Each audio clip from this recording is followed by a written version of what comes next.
We are getting some raised hands and questions. We are going to wait just a couple more minutes before we begin the presentation to allow people to join and work out any technical issues. I know sometimes it can take a couple minutes to get connected to Zoom. If you are on the computer and would like to ask a question, you can type it into the Q&A panel, which you can find at the a button to access at the bottom of the Zoom screen. If you are on the phone, you can use *9. However, all questions will be taken at the end of the presentation. If you do have a technical question, feel free to type that in the Q&A panel at this time, and we'll try to address those as we go along. So we'll wait just a couple more minutes to give people a chance to join the webinar, and then we'll get started.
All right, I think we can go ahead and get started now. Hopefully people have had a chance to join. This will be recorded and available for viewing at a later time as well. So my name is Nafili Barrett. I am from the Mendocino Council of Governments. Over the last year, we've been working on a project to develop a fire vulnerability assessment and emergency evacuation preparedness plan for Mendocino County. And the project has been funded through a Caltrans grant under their climate change adaptation program. The Mendocino Council of Governments has hired Category 5 professional consultants to develop the plans for us, and they are here today to share information from this project. Also on the webinar today, we have Loretta Ellard, who's the lead staff person for MCOG on the project, and Danielle Casey, also from MCOG, who's helping us out today. We are joined by several panelists from around the county, including Sheriff Matthew Kendall, Lieutenant Shannon Barney, Greg Bertelli from CAL FIRE, Chief Sue Carberry from Laytonville Fire and the County Fire Chiefs Association, Julie Atwood from the Halter Fund, Scott Craddy from the Mendocino Fire Safe Council, Nash Gonzalez, the Recovery Director for Mendocino County, and Brent Blazer from the Office of Emergency Services. At the end of the presentation today, there will be an opportunity for attendees to ask questions. This can be done by typing questions into the Q&A panel on the Zoom screen. That can be accessed by, again, a button at the bottom of the screen. You can also use the raise hand feature in Zoom if you would like to ask your question verbally. People that are participating by phone can use the *9 key, which will act to raise their hand as well. Again, all questions will be held into the end. However, if you do have a technical question regarding use of the webinar, you can type that into the Q&A panel, and we'll try to answer those as we go along. In addition, we will be adding information from today's forum on our website, which is mendocinocog.org, in Spanish within the next few days. So with that, I will go ahead and turn things over to Sheriff Kendall to get us started. Thank you, Nafili. Good morning. I'm Sheriff Matt Kendall, Mendocino County Sheriff's Office. Historically, wildfires in Mendocino County have burned thousands of acres and have caused considerable property losses in addition to losses of life.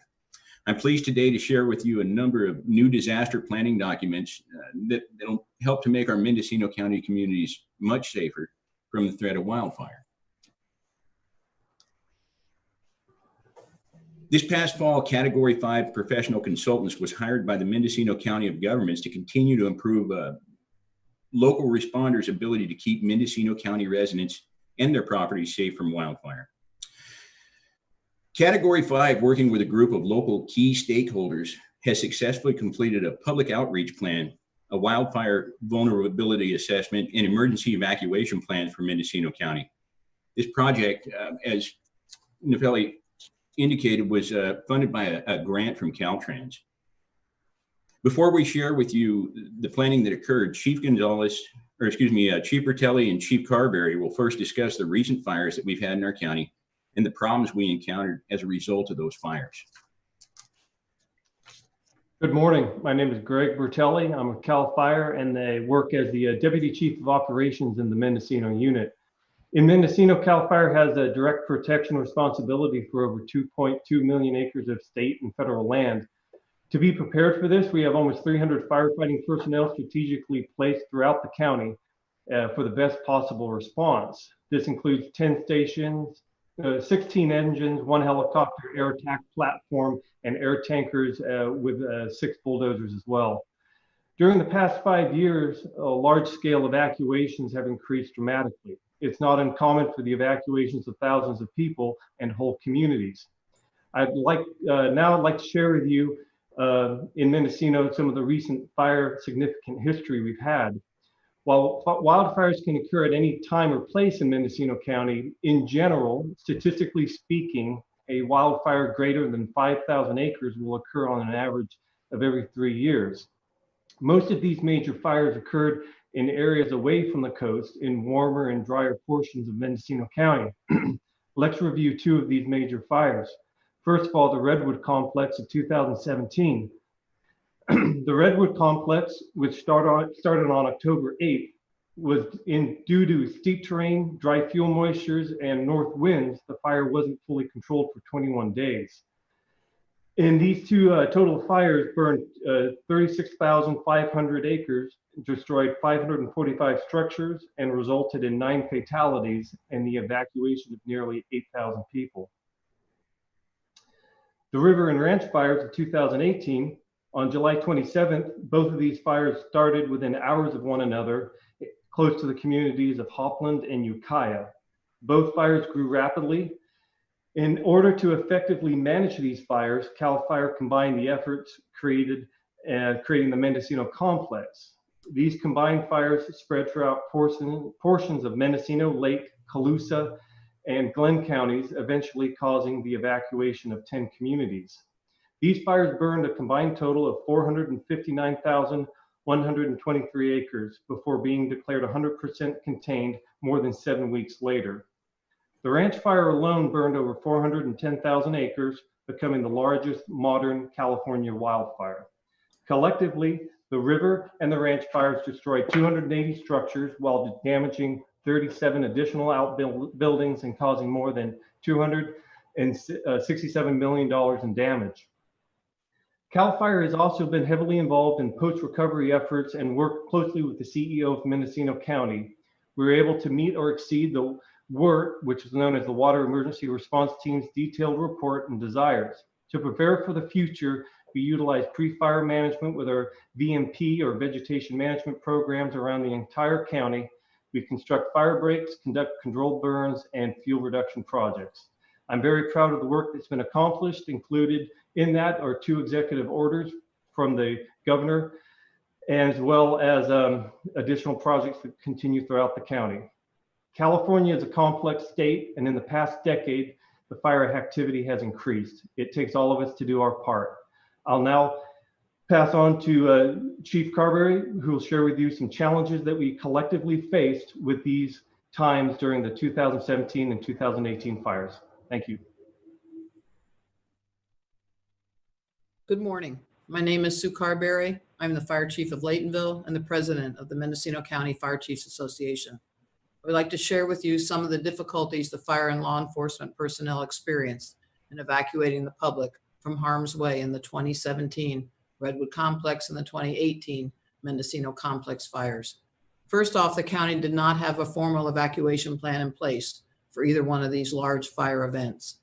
In the 2017 Redwood Complex fire, a number of factors caused first arriving emergency managers to delay in issuing evacuation orders, public alerts, including it was nighttime and remote and rough country, and without the aid of aircraft, it was difficult to tell where the fires with multiple fronts were actually located. Nighttime staffing levels for the sheriff's office was limited, and the majority of sheriff's command staff was off duty. Given the wind, topography, and very dry fuel conditions, fire behavior was both extreme and erratic, making it difficult for fire managers to accurately predict the exact location of fire travel. Once the fire path and threat was determined and the evacuation order was received by the two on-duty dispatchers, they were completely absorbed in answering multiple 911 calls and were delayed in activating the Mendo Alert and Nixle systems. Driven by the wind, the fire moved rapidly into neighborhoods, destroying homes and taking lives before an orderly evacuation could be organized. Based on the experience of the 2017 Redwood Complex fire, the evacuation process and outcome was significantly improved when the 2018 Mendocino Complex fire occurred, including, given the daytime starts, the location and direction of travel for the fires was more apparent and could be easily monitored. Realizing the potential fire threat early on, the sheriff's office promptly ordered 2 additional dispatchers back to duty. With the fire starting midday on a Friday, sheriff deputies and command staff were able to support evacuation efforts. Likewise, county road crews and county executive staff were more readily available to support the evacuation process. Recent training on the Mendo Alert and Nixle Alert systems enabled dispatchers to quickly activate alerts targeting specific areas of the county for fire evacuation notifications. Category 5 consultants interviewed many of the individuals that were in command in those fires in order to understand the problems that occurred and the many lessons learned. They implemented these lessons into the newly developed plans. Sherry from Category 5 is going to tell you about the planning that occurred this past year and the 3 newly constructed plans. Thank you, Chief Carberry. Good morning. I'm Sherry Eibschitz from Category 5 Consultants. As Sheriff Kendall mentioned initially, we recently constructed 3 new plans, a public outreach plan, a wildfire vulnerability assessment, and an emergency evacuation plan. At the onset of this project, a technical advisory group was formed, and this was comprised of all the individuals on the list here on the slide, of public safety officials, including local fire chiefs, law enforcement, in addition to local government officials and tribal representatives. We worked closely with these key stakeholders who provided us with their technical expertise and valuable input.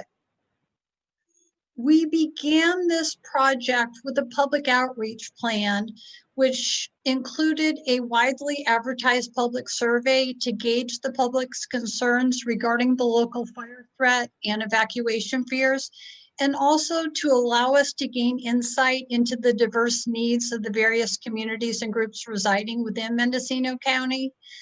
The feedback we received was prioritized and incorporated into our planning decisions and recommendations as applicable. So just want to give you an idea of some of the feedback that we received.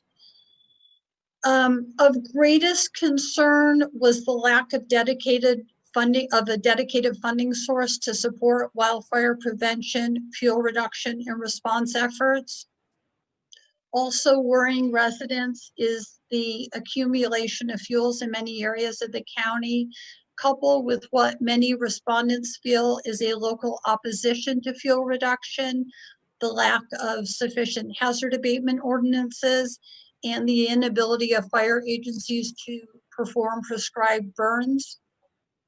Additionally, many respondents were either unaware or confused about the local alerting systems, Mendo Alert and Nixel, which Brent Blazer of OES is going to talk to you about a little bit later. 2/3 of respondents haven't enrolled in these systems, and there were many concerns that maybe they would fail when the power is down. Additionally, many respondents worry about the fact that, as you know, many county areas have one-way in and out. Also concerns about lack of proper street identification and addressing, and the absence of a local evacuation plan and fire and evacuation education was a concern voiced by many respondents. So with the results of the survey in hand and with the support of the technical advisory group, a public outreach plan was developed, and this is designed for long-term use. The plan adopts CAL FIRE's Ready, Set, Go program as a standard for the county's fire agencies. It recommends the installation of bulletin boards displaying fire safety and evacuation planning throughout the county. It lists fire and evacuation educational resources fire agencies can use throughout the year. It provides a means of educating the public on wildfire safety and preparedness through a new public safety announcement program. It recommends today's public forum to educate the public about wildfire preparedness and safe evacuation procedures. And it also recommends the county develop a public information plan that establishes policies, procedures, and training requirements for the county's public information officers. Additionally, we developed a wildfire vulnerability assessment.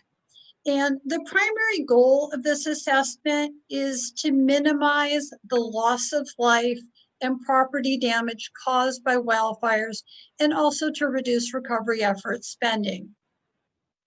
In developing this assessment, we identified areas of the county and individual communities at greatest risk to wildfire.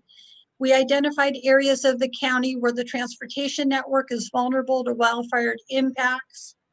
We outlined community assets at risk to wildfire, such as schools, critical government buildings, sewer treatment plants, airports.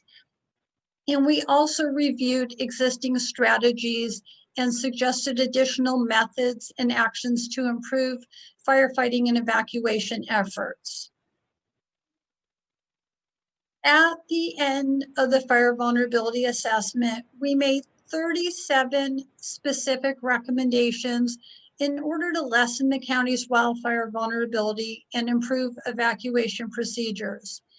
These recommendations fall into a variety of categories, including emergency alerting systems, codes and ordinances, naming and addressing of roads and streets, dealing with access issues for the areas that have only one way in and out, transportation asset improvements, working on transportation agreements.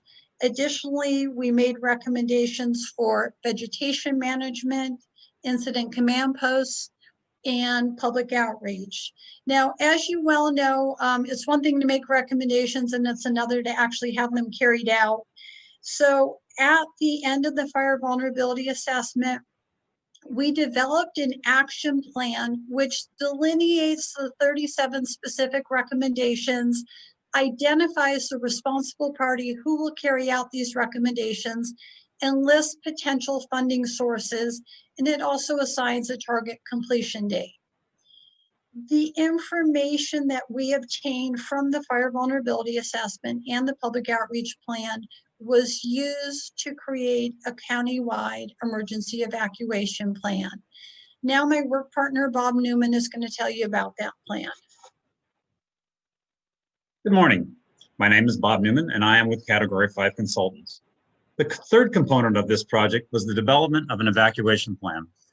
Over the past 8 months, the consultants have worked closely with the sheriff, the local fire chiefs, law enforcement agencies, and the technical advisory group that Sherry spoke of earlier. All of us worked together cooperatively to develop this comprehensive evacuation plan. The plan outlines the strategies for managing an emergency evacuation, which exceeds the day-to-day capabilities of the various public safety agencies in Mendocino County. In doing so, we assessed the evacuation needs and identified necessary improvements. Additionally, we outlined areas of responsibilities for the various agencies. We identified both critical infrastructure and vulnerable populations. It is important to remember that law enforcement and fire officials who are called upon to carry out an evacuation order may be from out of the area, local personnel involved in the firefight. Therefore, it is important that a well thought out plan is available to them. Given the fire history, the force fuels, the weather, and the population density, 69 pre-identified evacuation zones have been identified and mapped for Mendocino County. It should be noted that not all residential and commercial structures and critical infrastructure are delineated in the pre-identified evacuation zones. Pre-identified evacuation zones are based on population density, access issues, and the potential threat. The approximate number of structures, traffic control points, potential choke points, and where reverse lane flows may be utilized are all outlined. A lot of people ask, where is my evacuation route? It's important to remember that specific evacuation routes or travel direction are event specific and contingent upon the fire's location, behavior, winds, terrain, and the number of people impacted. Next, Lieutenant Barney of the Mendocino County Sheriff's Office is going to explain how the emergency evacuation process works. Good morning, I'm Lieutenant Shannon Barney with the Mendocino County Sheriff's Office. California law authorizes certain peace officers the ability to restrict access to any area where a menace to public health or safety exists due to an accident, man-made, or natural disaster. In the county of Mendocino, the sheriff or his designee has the authority to issue evacuation orders. Once an event exceeds the capability of local first responders, the sheriff, normally working in unified command with local city officials, has the authority and the responsibility to issue and carry out necessary evacuation orders. So I'd like to discuss the difference between an evacuation warning and an evacuation order. The evacuation warning is issued when there is a potential or actual threat to human life that is more than 2 hours away, or as deemed appropriate by the incident commander. Those individuals who require additional time to evacuate and those with pets and livestock should leave now. An evacuation order is issued when there is an immediate threat to life. This is a lawful order to leave now.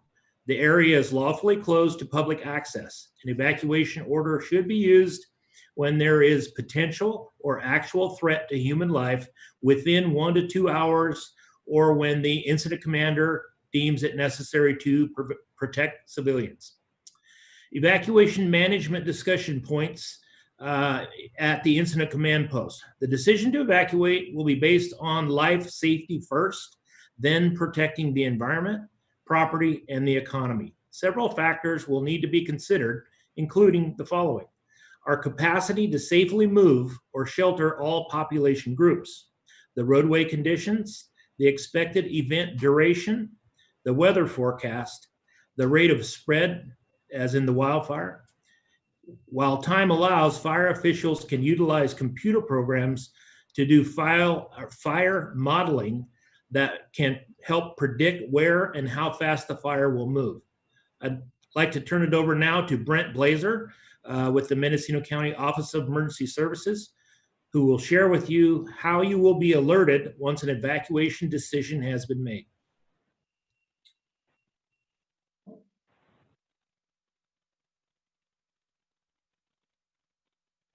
Brent, your mute is on. I apologize. Thank you, Lieutenant Barney. It is our goal to inform you of a potential evacuation as early as possible. Once we determine the area that needs to be evacuated and evacuation routes, we have a variety of ways to communicate the information to you. Please listen to your radio and TV for announcements from law enforcement and emergency personnel. You may be directed to shelter in place or to temporarily assemble in a designated area of refuge. Upon a request from field units, the Sheriff's Dispatch Center will post the notices using County Emergency Alert System, which is also known as Mendo Alert and Nixle, and via media blasts such as radio, print, television, and social media sites. We also use, consistent with neighboring counties, law and fire field units may go door to door or use their high-low sirens functioning and PA systems to alert residents of evacuation orders.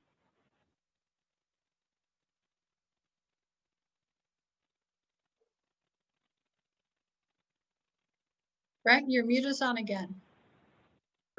Sorry about that. I would like to share with you how our emergency alerting system, referred to as Nixle and Mendo Alerts, works and how to sign up for these free services.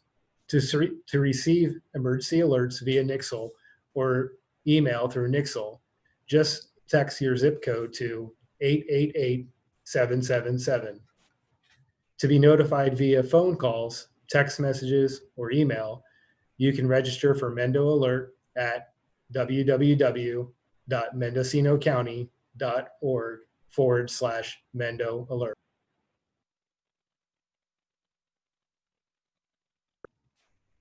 People often ask, can I refuse to evacuate?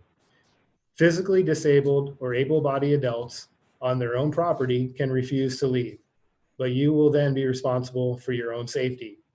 Public safety officials will ask you to acknowledge in writing that you are refusing to leave and to provide them with your emergency contact information. You will not be allowed to travel freely in the evacuation area, and if you leave, you will not be allowed back in again. It is important to note that parents have no legal right to put children in harm's way. Law enforcement has the authority to remove children from the harm's way. Dependent adults, caregivers, conservators, or legal guardians of mentally impaired or dependent adults have no legal right or standing to put the person they are responsible for in harm's way. Law enforcement has the authority to remove mentally impaired or dependent adults. Next, Chief Pertelli will share with you how you can prepare for an evacuation and what residents should do when an evacuation occurs. When preparing for a wildfire evacuation, we'd like you to think of ready, set, go. First part is ready. What can you do in advance to help your home survive? We suggest you think of the area around your home in terms of zones of protection. If you look at the screen, you'll see Zone 1 is the primary space around your home. In this area, we remove all combustible vegetation, replacing it with plants that will not readily support fire. Grass, low ground covers, and gravel beds are examples of how this area may be landscaped. Zone 2 is the secondary buffer zone. In this area, we remove all highly flammable vegetation. We limb up trees and space out plants and shrubs so that fire will not readily move through the area. Now we look at Zone 3. This is the outer fuel transition zone. In this zone, we remove all dead and down vegetation and limb up trees and shrubs, spacing them so that fire will be slowed down. The final zone is Zone 4, and this is the outer limits zone. In this zone, we remove all dead and down vegetation. Additionally, take a good hard look at your home from the fire's perspective. Make sure your chimneys have spark arresters, use only non-combustible materials for decks and fences, roof your home with metal, tile, or asphalt shingles. Make sure your windows are in good working order and the frames are non-combustible. Limit the use of rain gutters, and when necessary, use only metal rain gutters that have a metal leaf or needle cover. It's the small things that are important to take care of. Embers will take every opportunity to find their way into a receptive fuel bed and burn your house down. So make sure you store firewood well away from your home. Use only non-combustible lawn and deck furniture. Have a garden hose at the ready. Keep rain gutters free from leaves and needles, covering them with approved leaf screens. Protect all vents with approved screens and baffles, And don't install planter window boxes. If you do have any questions, don't hesitate to call your local fire department or visit the CAL FIRE website. The next set we look at is the set. Once an evacuation warning is issued, or you believe it may be a possibility of an evacuation order, please take the following actions. Close all windows and doors. Shut off air conditioning and heating units. Close fireplace doors and dampeners. Move furniture and draperies curtains away from the windows. Move combustibles and firewood away from the home's exterior. Shut off the gas meter and or your propane tank. Turn all the lights on in your home and leave the doors unlocked. This is so emergency personnel can still see your house through the smoke. Back your car into the garage and turn off the engine. Leave the keys in the ignition. Keep garage doors closed until you are ready to leave. Disconnect the electric garage door from the motor. Disconnect the motor or automatic gates.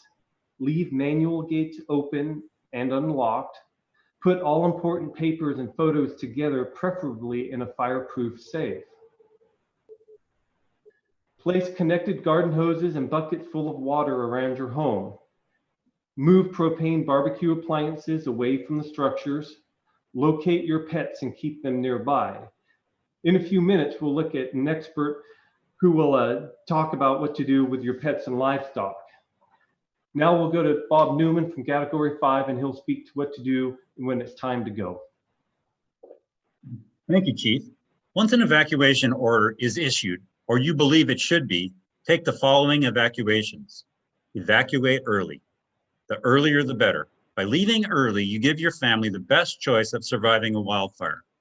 You can also help firefighters by keeping roads clear of congestion, enabling them to move about freely and to do their work. Leave early enough to avoid being caught in fire, smoke, or road congestion. Don't wait to be told by authorities to leave. In an intense wildfire, they may not have time to knock on every door. If you are advised to leave, don't hesitate. Quickly do the following and consider any special needs that you or your neighbors might have. Does a neighbor need your assistance? Do they not have a car? Do not forget your pets. Close your garage door behind you. Leave all access gates. We will speak to the issue of special needs, folks, in just a moment. Tune your car radio to one of the following FM stations: KOZT 95.3 or 95.7 FM, KZYT 90.7 FM, KMFB 92.7, and KZYX at 88.1 or 91.5. Listen carefully for instructions on how to travel and where to go. If instructions are not forthcoming, leave to a predetermined location. It should be a low-risk area, such as a well-prepared neighbor's or relative's home, a Red Cross shelter or evacuation center, motels, shopping centers, those sorts of places. Please note that the new evacuation plan specifies areas of temporary refuge located throughout the county. In these areas, residents can safely gather until the emergency event subsides. Listen carefully to your car or portable radio for instructions from public safety officials. If instructions are not available, have several travel routes available in case one route is blocked by fire or emergency equipment. Always try to choose an escape route away from the fire.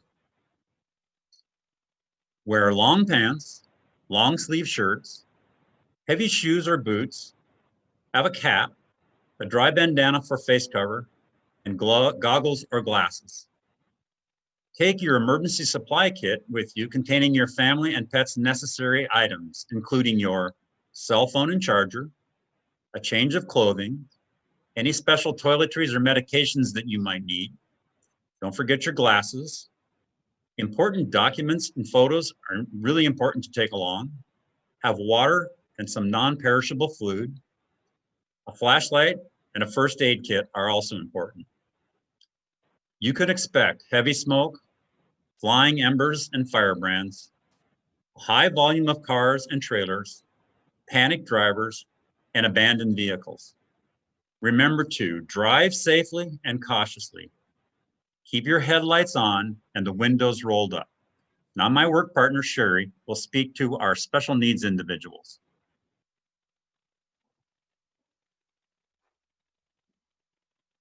Thank you, Bob. As noted above, please make an effort to assist individuals in your neighborhood who might need assistance in an evacuation. The county's new evacuation plan lists the location of senior living homes, skilled nursing facilities, convalescent care facilities, and hospitals that will require special assistance from public safety officials should they be threatened from an emergency event. Additionally, the county's Health and Human Services Agency maintains a list of individuals throughout the county with access and functional need disabilities. Fire officials will carefully review the emergency situation and make a decision as to evacuate or shelter in place the occupants of nursing and residential care facilities. Should an evacuation be necessary, arrangements have been made with the local school districts and Mendocino Transit Authority for the use of buses and vans, many of which are wheelchair capable. Planning ahead is essential for all residents, and particularly for those with access and functional needs. It's important to note that if you or a family member have a special need, it's critical to make prior arrangements for a potential evacuation. Now is the time to start thinking about primary and alternate transportation arrangements. We also recommend having a medical alert bracelet that describes your disability or medical condition. If you have hearing, communication, or speech issues, it's helpful to have pre-printed messages that will help you communicate during an emergency. And while my partner Bob mentioned to-go packs people should have, this is also particularly important for those with access and functional needs. We suggest preparing a pack that contains prescription medications for 7 days, a first aid kit with supplies designed for you, any particular dietary needs you may have, extra pair of glasses works for everybody, a high-powered wide beam flashlight, extra batteries not only for that flashlight, but batteries for oxygen, breathing devices, hearing aids, cochlear implants, cell phone and charger. And for those using wheelchairs and scooters, your to-go kit should also have a patch kit or a can of sealant in case you get a flat tire. And it's helpful for everybody to also pack a mask or bandana to protect you from smoke and chemical irritants.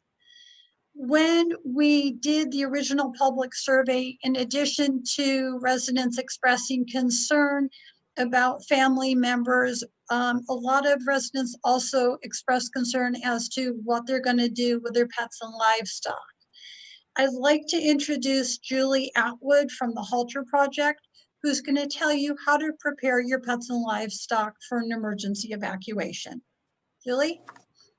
Sherry, thank you. And thank you to all the resources for recognizing the importance and value of including pets, equines, and livestock in your evacuation planning. So today I'm going to give you some information about how to make the decisions about where your animals are going to be the safest in the event of an emergency, and some tools that'll help you with your checklist and to make sure that you've developed some resources and know how to get the help that you need. So we're going to start off by talking about sheltering animals at home. We won't always be able to get out. We won't always be able to be there when something happens. And sometimes sheltering the animals at home is going to be the best, safest place for them. So when you're making the decisions about safety for sheltering your animals at home, here are things that you need to consider. Are your pens and pastures defensible? Make sure that there's nothing that can burn and that your fences are secure. You're going to need to make sure that you have a secure water source, and you're going to make sure that you have hay stored a safe distance away from the buildings, the trees, and animals. Create safe space for animals at home or nearby, which means make sure they are clearly visible from the air and not hidden by trees for when there are air operations taking place. Emergency workers can gain access to your property to feed, water, and check for animals. This is really important because you can call for help for animals that are sheltered at home, but those emergency responders need to be able to find your place and find your animals. Make sure that your property address is clearly marked, as several resources have already reminded us, and preferably in several places. Have supplies for your animals that they will need to stay healthy and safe for 7 to 10 days at least, if you're without power or not able to get there, or for the workers who will be called upon to come and help care for them in your absence. Identify potential hazards. These might include fuel tanks, chemicals, dangerous trees, unsafe electrical connections, old septic tanks or wells, things that could be hazards for your animals and hazards for responders who come to care for them. Let's talk about animal evacuation. Evacuating with animals takes time. The time to evacuate with your animals is very, very early, long before it becomes mandatory and unsafe. So how to plan for evacuating with your animals? Again, you need to start early and develop resources. So when you're planning to evacuate, practice with your animals so that they will load easily for anyone in a variety of trailers. You need to pre-arrange more than one resource for transportation and help. You need to make sure that you have extra halters, lead ropes, water buckets, feed, maybe hoses, all the medications, basically multiples of everything you'll need to care for your animals. Make sure that you have multiple potential destinations. Your disaster action plan for animals has to have more than one of everything. Always have someone who can get to your animals if you're not able to. And again, we're talking about the early evacuation stages. So when you get the evacuation advisory or warning and you're not home or you're not going to be able to get there, you need to have emergency contacts who can go to your animals and will be able to get them out. So it's best if they know your animals and your animals know them. Have your pets and equines microchipped. Reunification is a big part of safe animal evacuation and sheltering in place. We want to make sure that everybody gets back together again. Our goal is to keep everyone safe and keep families together, and that includes your animals. Microchipping is really important. We're going to give you some ideas for resources at the end of this presentation where you can get low or sometimes no cost microchipping. Make sure that all your animals have some sort of ID on them. If they're not microchipped, make sure that something is visible. And if they are microchipped, it's always a good idea to have some type of backup identification. Make sure that you have additional masks for yourself, fly masks for your animals, disinfectant and hygiene supplies in your ready kit. So everything you have for yourself, you need to also have for your animals.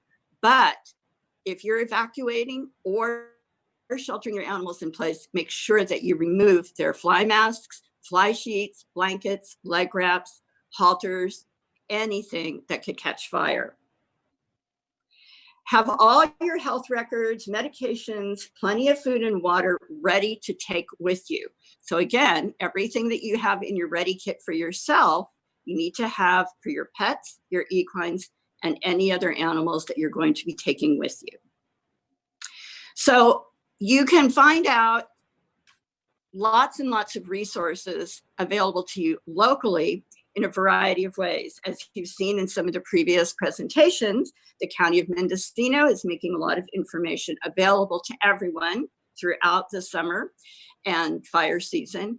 At the Halter Project website, that's halterproject.org, we'll have not only the Mendocino County information available, but lots and lots of tips and tools to help you plan, determine where the safest place for your animals will be, and toolkits checklists, templates, actual forms that you can download to create your own disaster action plan, which you can take with you or leave with your animals. Basically, just about everything you need to help your animals and your family stay safe. So I'd like to take a minute again to thank the Mendocino Council of Organizations for including animals in this important presentation. The Halter Project was founded in 2014 with two goals. One was to help rural residents with animals develop ways to stay safe. We realized that you and I are our own best resources. Nobody can do this for us. Early planning for evacuation or sheltering in place and staying healthy and safe are critical to success. We have lots and lots of tools and tips available for you. We have spent 7 years helping communities develop resources, both individually and on a community-wide basis, to help animals and first responders, who sometimes have to care for them as well, stay safe. So visit us at halterproject.org. Thank you, Julie. Next, we'd like to introduce Nash Gonzalez from the county executive staff. Nash is in charge of recovery planning for the county, and he'll explain to you repopulation and recovery planning. Thank you, Sherry. Good morning. Nash Gonzalez with the County Executive Office. We understand how important it is for evacuees to return home as soon as possible. However, it is critically important that we are certain that it's safe to return to the area. As soon as possible after an evacuation, a repopulation task force will be developed by the command staff and subject matter experts.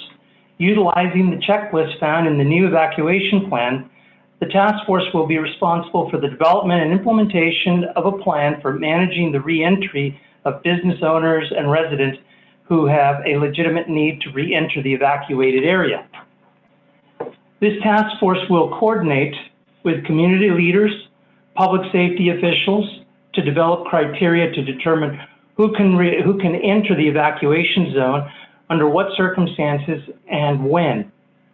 Also establish a contact point for fielding requests from businesses and residents who may indeed have a valid reason to enter the evacuation zone prior to the order being lifted.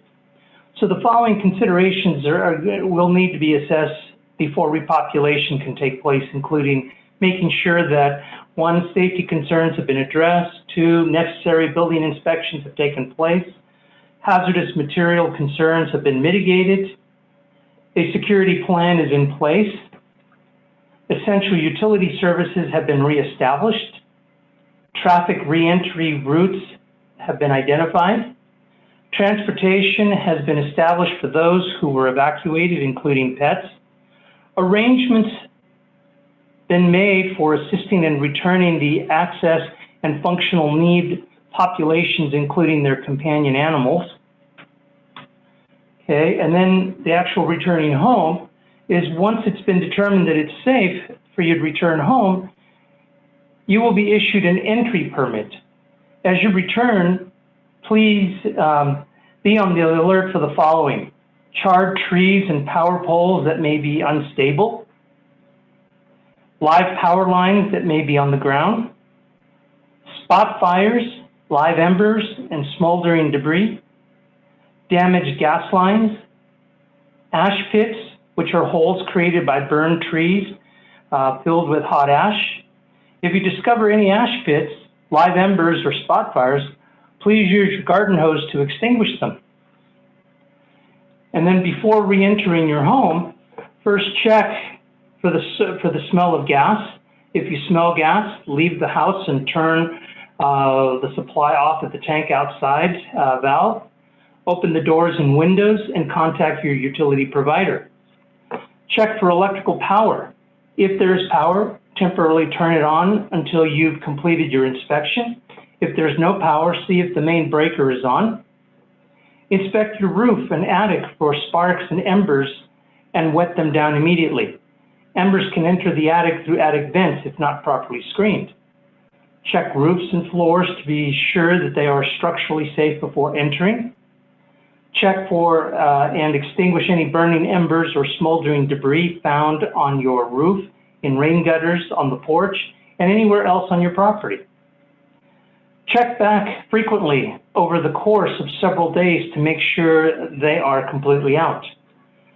So as far as the recovery process, in order to assist the community in the long-term recovery from an emergency event, the county has a plan which outlines the necessary steps to rebuild and revitalize areas affected. Now what I'd like to do is introduce Scott Craddy, who will tell you about the Mendocino County Fire Safe Council. Good morning. Thank you, Nash. Founded in 2004, the Mendocino County Fire Safe Council is a nonprofit organization, and our mission is to inform, empower, and mobilize residents to survive and thrive in a wildfire environment. Working with the Mendocino County Fire Safe Council, there are currently 17 neighborhood fire safe councils that extend the work further out into the community. Among our goals and activities are to minimize wildfire loss to homes, animals, and natural resources and human life, educate residents, agencies, and other stakeholders about the nature, impacts, and mitigation strategies related to wildfires, secure and utilize funding to assist residents in education, community projects, and activities that will further the mission and objectives of the council, act as an advocate for the people of Mendocino County in the area of fire prevention, provide fire prevention materials for local distribution, obtain grant funds for vegetation reduction, and manage road clearing and fuels reduction projects. The Mendocino County Fire Safe Council also offers the following services. We have a developing set of membership benefits that can help you save money on fire safety projects. We offer wildfire prevention and safety information and workshops. When possible, we offer community chipper days for group defensible space clearing projects. We have a program to get your own properly sized reflective sign. And we have a website that's packed with wildfire preparation resources and information in English and Spanish. Perhaps most importantly, though, the Fire Safe Council helps organize neighborhood fire safe councils that go on to get even more preparation done, creating phone trees, escape route maps, documenting needed fuel reduction projects, neighborhood by neighborhood throughout the county. We are a large county with lots of ground to cover, and until the first responders get there, you are your own first responder. The more you and your neighbors have done to prepare, the more likely you all are to survive and thrive should a wildfire happen in your area. The Mendocino Fire Safe Council encourages the formation of local fire safe councils, the only requirement being that you have a group that's interested and has the desire to make themselves more fire safe and to educate and encourage neighbors to do the same. You can look at our website, firesafemendocino.org, firesafemendocino.org, to determine if there's a fire safe council in your neighborhood already. And if there's not, you can look up how to get in touch with us about starting one. Thank you. Thank you, Scott. Before Sheriff Kendall makes some closing words, I just want to review some of the websites we discussed, including what Scott just mentioned, firesafemendocino.org.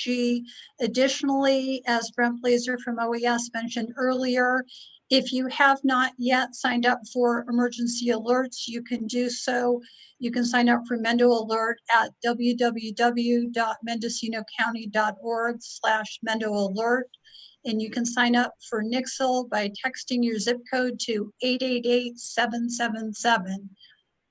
If you want to see the recommendations that we made today, either in English or Spanish, you can go to the CAL FIRE Ready, Set, Go program at www.readyforwildfire.org. And now Sheriff Kendall. Thank you, Sherry.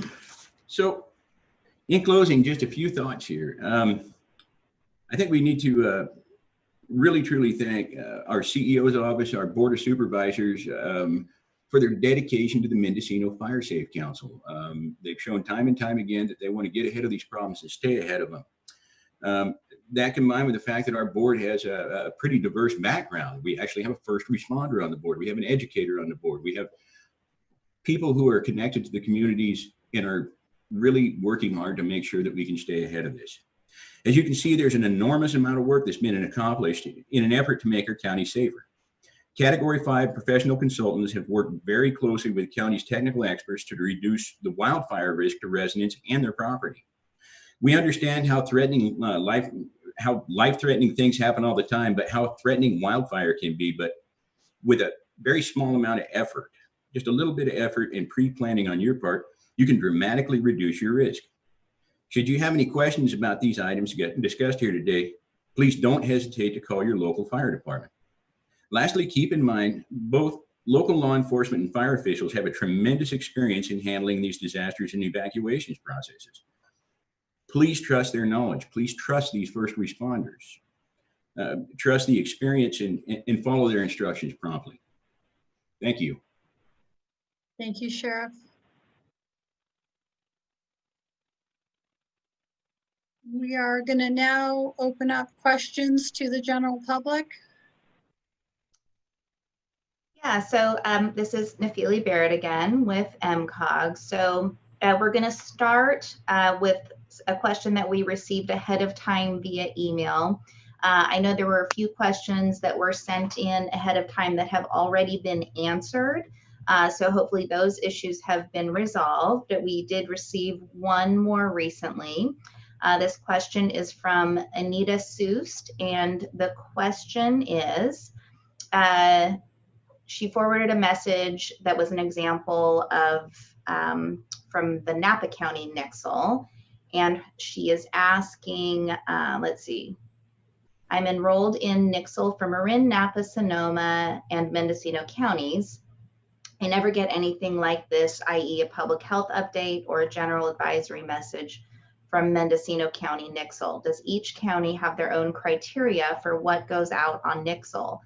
That seems arbitrary and likely to cause mixed messages in time of crisis, like an evacuation.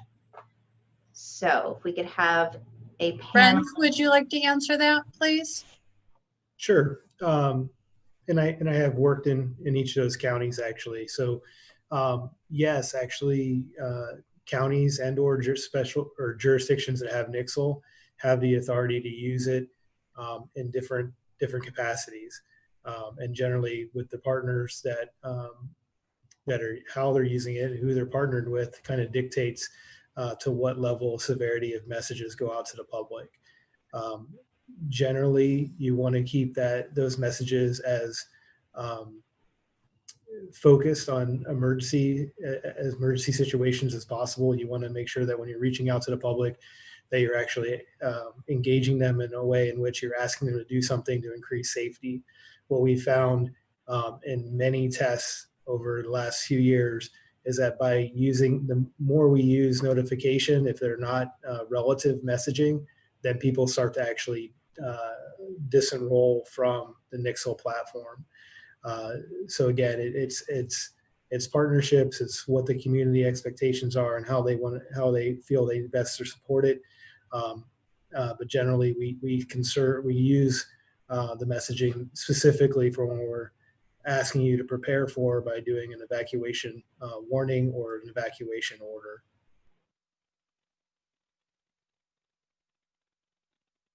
Thank you, Brent. Thank you, Brent.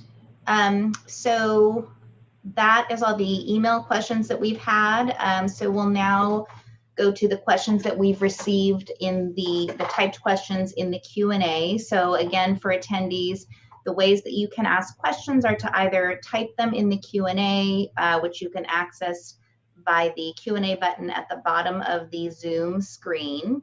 You will also, when we're done with the typed questions, we'll take verbal questions, which can be asked. If you're participating in Zoom, you can use the raise hand feature to speak, or if you are on the phone, even if you've got video on the computer, but you're using your phone for audio, you can press *9 on your keypad to raise your hand. But we would ask that you wait to raise your hand until we get through the written questions, because you may find that one of those questions is similar to yours. So we will start with a couple questions regarding animal evacuations. So we have one question, try as I may, my horses don't load. What should I do? And then the other question is, can I bring my chickens with me when I evacuate? So Julie, you may have addressed this somewhat during the presentation, but is there something you would like to add? Yes, I can answer both of those. If your animals won't load, then you'd better make sure that you have a really rock solid shelter in place plan for them. So focus on making your home and their home as safe and defensible as possible for anything that might happen. As to chickens, that's a really good question. And I currently do not have the answer for that question in Mendocino County. So I would advise you to check with Mendocino County Animal Control or your Cooperative Extension Service or your Ag Commissioner. There are quarantines in place in many places around the state of California that apply to poultry. And last year and the year before in our fires, we did not generally evacuate chickens and other fowl. So check first and make sure that they have a safe place at home. All right, thank you, Julie. We have another question that is somewhat animal related, but also related to the emergency alert. So I have horses, but there's no cell reception at my ranch. How can I be sure I'm getting evacuation alerts? So do we have a panelist that would like to answer this? I think that we have several experts who can answer that better than I can. Whether you have animals or not, the question of getting alerts in rural areas is important. Yes. So maybe Brent, do you want to answer that one? Yeah. So the county doesn't, I know we kind of focus on Nixle and Mendocino or Mendo alerts, but the reality is that we use a slew of different formal and informal alerting systems. And you people, our residents, are part of that system. So like some have noticed, like they see something on Facebook, whatever it might be, those are media outlets, and then also informal ways of finding out that something's going on around you. When it comes to the locations, areas of the county that don't have good cell coverage, that's something that the county is working on, different infrastructure improvements and working with our partner agencies. But really, there's other things they could be using, like national weather radios, other radio systems that are VHF and such, to try to use other systems that we use to put messaging out to the public. So it's not always just the cell phone. We are using radio, TV, of course, the internet and such. And again, it's also then if you're really out in a remote area, it does come down to informal ways of getting information. I'd like to add one thing to what Brent said. Many neighborhoods have established phone trees through the local fire safe councils. So if it's available, it's preferable to sign on to one of these. So now is a good time to contact your local fire safe council and see if the service is available. Also, I live in an area where we don't get any cell phone service. I live way out of dirt road, and because we have that phone tree in place with 20, 25 people on it, one person may see a smoke column whereas many others don't, and the phone tree immediately goes to work, or people begin driving down the road and letting their neighbors know. I think that we have to be ready to make some of those moves and give our neighbors a heads up during these times. Right. Thank you. Another related question. It's great to have an evacuation plan, but given what happened in Paradise, people couldn't be alerted to evacuate with landlines, cell towers, and Wi-Fi down. What progress has been made on this front?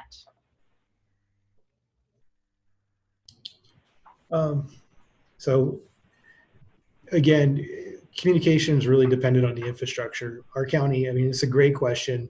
Our county really does have some of the leading alert and warning tools across the nation, from Nixle to the Everbridge system, which is Mendo Alert and such. But when we have been working with our utility agencies and working through legislation, increasing requirements for hardening of cell towers and cell sites, the county's also been working on what's it, the basically increasing cells capability, the microwave system around the county for better communications, which is a really huge project. And then beyond that, again, it's projects like this that are creating the informal network so that we have better communication with our residents and better awareness of what they need to do to be ready and how to get messaging. All right, thank you. Our next question is, what is the policy for abandoned cars along local rural road as for fire safety and defensible space? Thank you. I think I can answer that. Mendocino County's code enforcement crew has a vehicle abatement program, and you can contact code enforcement to get those vehicles removed if they're abandoned and whatnot. If a vehicle is blocking a roadway and creating a safety hazard, you know, that's the first priority for us. And we shouldn't have things sitting out there that will eventually become that problem. So make sure you get on the phone with code enforcement and have the vehicle abatement program come out. All right, thank you.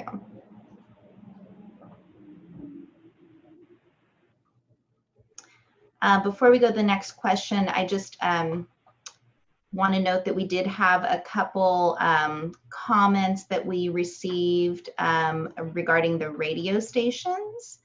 So I just wanted to share those with the other participants. Let's see, looks like KZYX was listed incorrectly. So it is KZYX, not KZYT, and it is 90.7. And then KOZT is 95.9. So thank you for those comments. All right, now going on to some other questions. So Tony Orth with the Brook Trails Township has asked a few questions. So let's see if I can summarize here. So Tony's concerned that officials from Brook Trails were not on the technical advisory group for the project. Let's see. Was the Mendocino County Local Area Formation Commission municipal service reviews utilized to fact check the information, and were Brook Trails officials consulted for input during preparation of these studies? So I'll start answering that, and then maybe Sherry or Bob can add to it regarding formation of the technical advisory group. But there were not, the technical advisory group was made up primarily of countywide representatives. So we didn't have a lot of representatives for individual areas. So for instance, Chief Carberry was on the tag because she is the president of the County Fire Chiefs Association. So she was a countywide representative.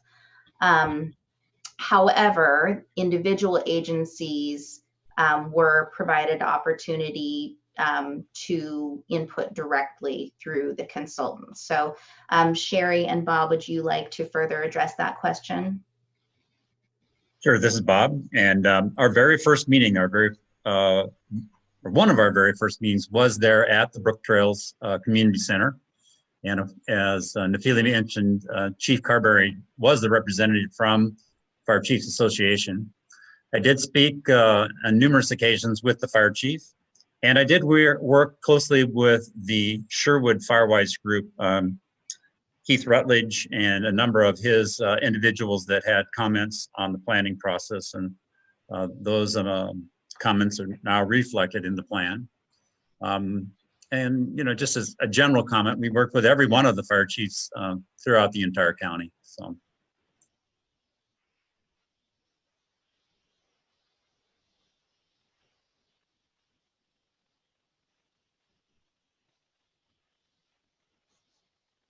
Nafili, your mute is on. Thank you. Sorry about that. Okay, so Another question from Tony.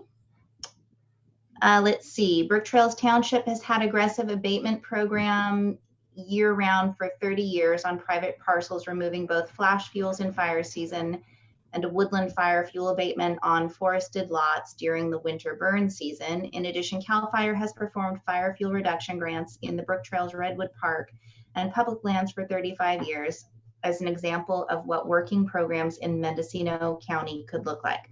Why were these longstanding programs not disclosed in these studies?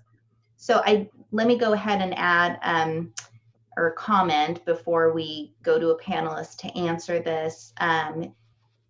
If any attendees would like to provide comment on the plans, you're welcome to do that here today, but we would also encourage those to be provided by email, and the email address that can be used is info@mendocinocog.org. So that's probably the best way. Then we've got it in writing to refer back to. So Bob and Sherry, do you want to address that question? Certainly, it's Bob again. And I was very clear in making notice that Brook Trails and CAL FIRE had over the years made considerable progress in the Brook Trails area. I don't know if Tony just happened to miss that, but I think if you go back and look, you'll see that I gave considerable credit to both the fire department and CAL FIRE for the work that they've done out there, both in fuel reduction and in road improvements. We've worked closely with County Department of Transportation and a couple of the board members, supervised board members, on how we might best go about addressing some of the emergency access routes in the community. Thank you. All right, thank you. All right, now we're going to go to a question. Let's see. It would be helpful to know if there is a fire within, say, 50 miles, especially during windy, dry summer or fall weather conditions. Nixle and Mendo alerts only seem to be used for evacuation purposes. I would like to be getting prepared for evacuation well before 2 hours ahead of time. At 2 hours, it seems like a panic situation. How can we become alerted to fire besides randomly getting it on Facebook from someone who is seeing smoke? So do we have a panelist that would like Brent, to? do you want to take that one again? Oh, I'm going to jump in a little bit. This is Lieutenant Barney. I'm trying to mute one of our computers in here. So part of this is there are various ways to get information. In non-emergent events, we steer people towards our social media platforms to get that type of event so that we don't get an oversaturation of Nixle alerts, causing people to kind of tune out when they need to be tuned in. You can also look at the National Weather Service for, fire season alerts and things like that. However, warnings themselves will go out often many days in advance on a large fire. So you should be getting all of the alert or all of the warnings and orders via Nixle. That's one of our criteria. But there are other avenues to check, to make sure you're getting the information ahead of time. The other thing is to tune in with your local fire districts, to be kind of tuned in these local neighborhoods and things like that. Tune into your fire districts because you can get a lot of information from your local fire department personnel as well. Thank you, Lieutenant Barney. All right, thank you. All right, another question that we've received. This is from an Albion resident. Surrounded by bridges and a few roads out, has any safe gathering place been located for Albion Ridge?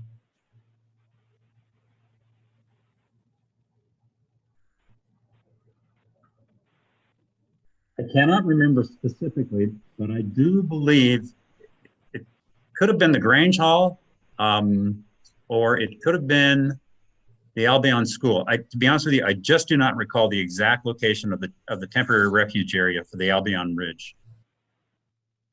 Okay, so what I would suggest for the listener that typed in that question, if you would like to send us an email with your contact information, we can get that and send you that information directly as a follow-up. The email that you can use is info@mendocinocog.org.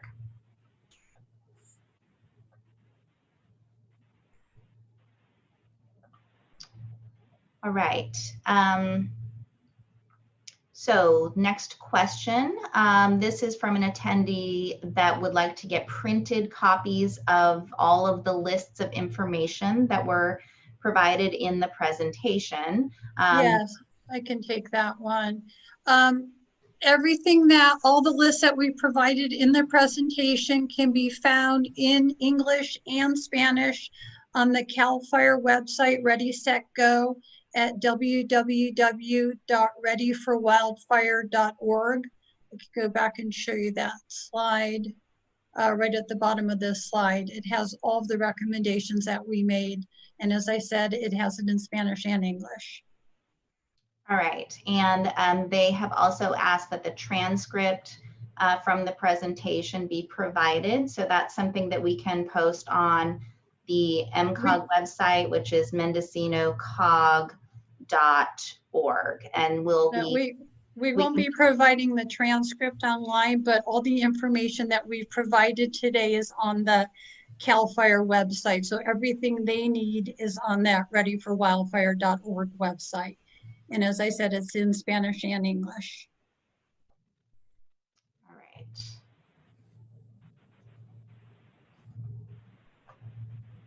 The next question regarding deck materials. Any recommendations on non-combustible deck materials?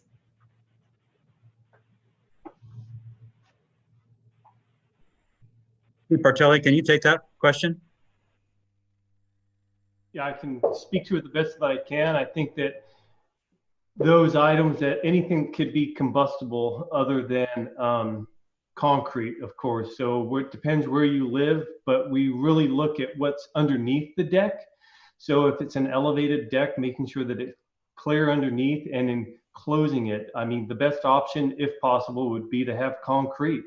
And other than that, I know that's not possible all the time. So having debris buildup under the deck is critical, and then really looking at the specifications of various manufacturers and types of decking is going to be key. Obviously, the plastic decks, from my personal experience, some of the plastic decks can be really receptive, obviously wood, but really paying attention to what's underneath that deck, potentially enclosing it, and then reducing the fuel loading around that. Hopefully that was able to help, but obviously if you can do concrete, that's going to be the best.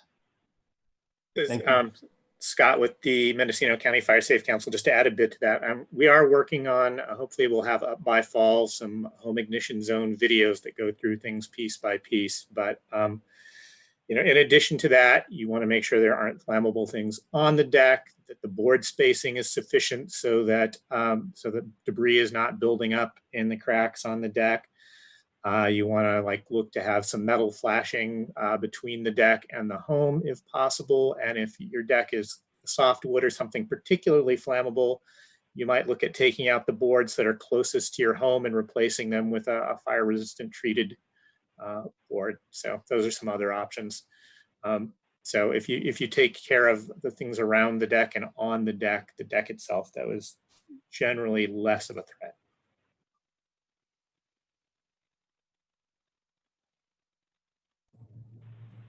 All right, thank you. Let's see, our next question. Which agency should individuals with transportation issues contact to register their special needs, and how can first responders access that information ahead of evacuations to adequately be prepared to respond when needed? I can take that one. They should register with Mendocino County Health and Human Services Agency. As I mentioned before, they have a comprehensive list of individuals with access and functional need disabilities. And also they should contact their local fire department and also OES. And it's also advisable to, you know, let their neighbors be aware that they do not have transportation or that they have special needs that they may be needing assistance for. All right, thank you. Our next question, this is regarding the South Coast area. Are there any South Coast, Wallala Point Arena specific evacuation plans, especially considering that escape routes are limited and a number of east-west roads are rough and poorly maintained? Yes, excuse me. Yes, there are. We work closely with the chiefs down in that portion of the county. And so the plan, I forget how many specific evacuation zones there are. I know that there are at least 3 there surrounding Walla, Irish Beach, Elk. So if you go to the plan, you will find those along with temporary refuge areas. All right, thank you.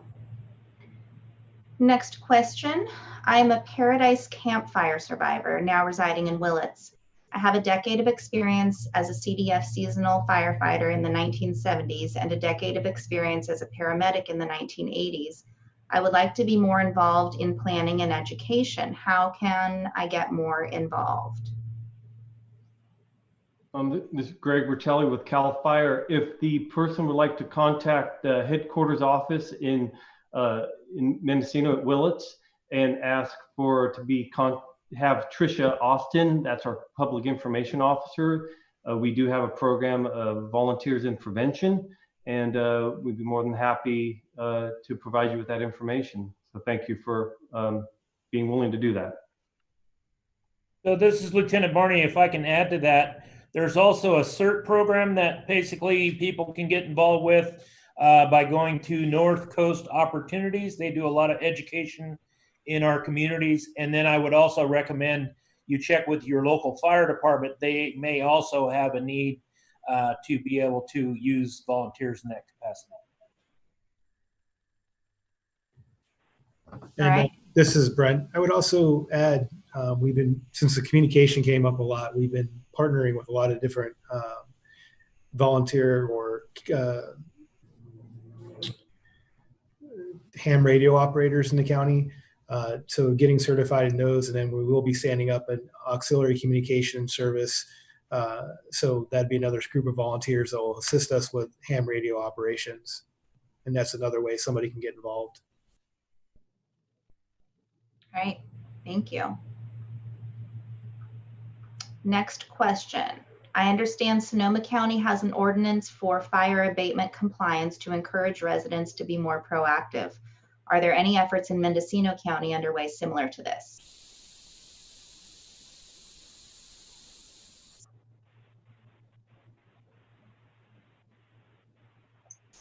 I'm not aware of any, and I know that there has been that discussion with the Board of Supervisors, but at this time, I'm not aware of anything that's in process.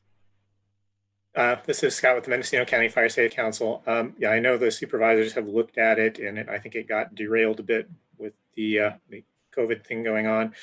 Our board has recently pulled the Sonoma County ordinances and is looking at other ordinances. So it's something that's on our radar, but there are a lot of things on the radar above it.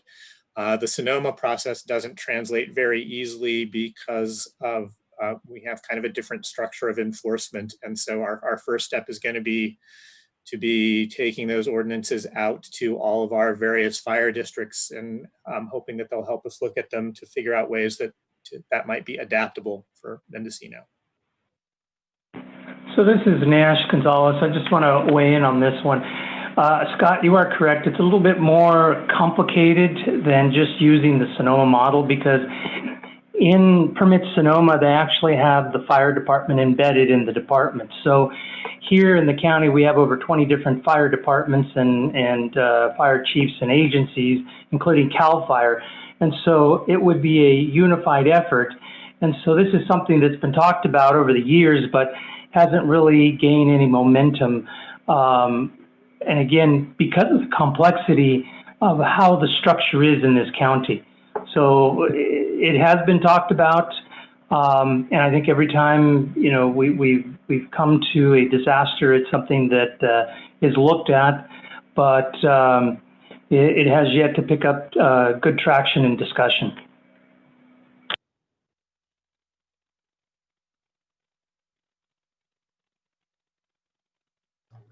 All right, thank you. All right, next question. Is the evacuation plan also applicable for other non-fire disasters such as flooding? Yes, it very specifically speaks to tsunami and flooding, and could be used for hazardous materials evacuations. Early on in discussions with the fire chiefs, while it is, you know, focused primarily at wildfire, it is applicable to a variety of emergency events. All right. Thank you. The next question, if there are 69 evacuation zones identified, is there a zone identified for the south coast of Mendocino County? If so, how can a person get a copy of the evacuation plan? So I'll start this by saying that the plans that we are referring to today, the drafts of those plans are available on MCOG's website, which is www.mendocinocog.org. You will see on the first page you come to, there's a link that's got information regarding this project, and so you can access the plans from there. Bob, do you want to answer the question specifically about the South Coast? The South Coast is well covered by a number of plans. I cannot remember how many, but they're all up and down the coast. Again, we worked with the fire chiefs down there and structured them for all those communities. So they're there. All right, thank you. All right, next question. Given the COVID-19 requirements, how will evacuation plans and the fire vulnerability assessment be updated? So maybe the question is, how would the material, how would the information in these plans change given COVID-19 requirements? Currently, and the fire service is going through a tremendous planning effort because we face this issue not only for the people that we evacuate, but for our firefighters themselves. So working with the variety of shelter areas that we have, we're just simply going to have to make specific arrangements to social distance and take care of all the various things that the COVID brings to us. It's not going to be an easy process if you go to an evacuation center. We're going to have to think differently than we have in the past, but we have been working on this all winter long, ever since March when this first came out. The fire service realized, and we put our very best folks together and have created a document that guides us through how we will take care of not only our people, but in fire camp, but how, and that in turn will be applicable to evacuation centers. Chief Bertelli, would you have any further comment in that regard?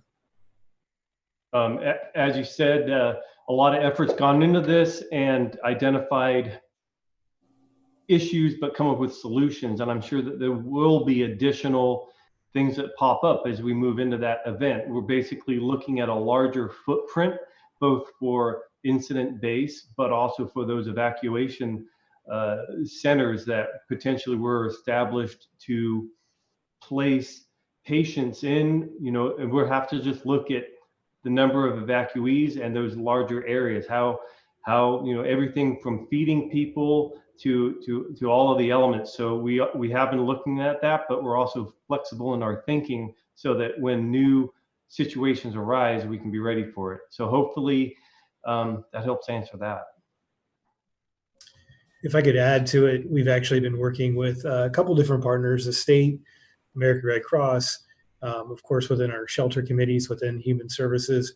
But we're looking at similar, like everybody's mentioning, some dynamic and different ways of thinking about this. but also looking at, not just sheltering people in conventional mass sheltering, but how do we do hotels?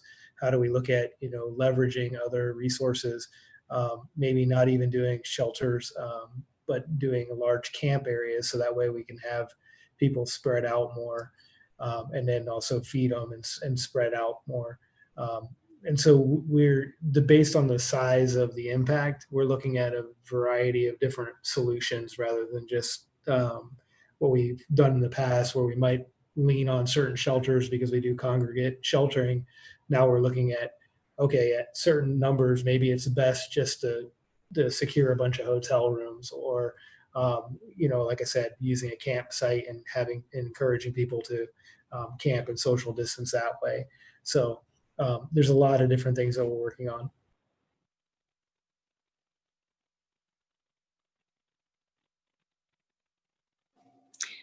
Nefili and Sherry, can I add something to that? Sure. There has been a lot of conversation in the animal sector as well, involving the COVID impacts for planning for emergency evacuation shelters. And again, the emphasis really needs to be on early planning and have a variety of resources available to you. These shelters may fill up really quickly because capacity will be limited, and some of the previously pet-friendly locations may be filled up earlier with people without pets. So the takeaway is to really create your personal network of resources, both to go to and for transportation, getting your animals there. So it is going to have impacts.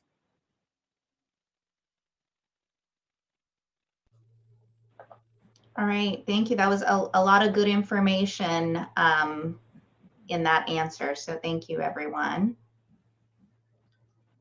All right, next question. I think this has been somewhat addressed, but I will go ahead and read the question. In areas outside cell reception range, how can people be alerted? Brent, do you want to take that one again?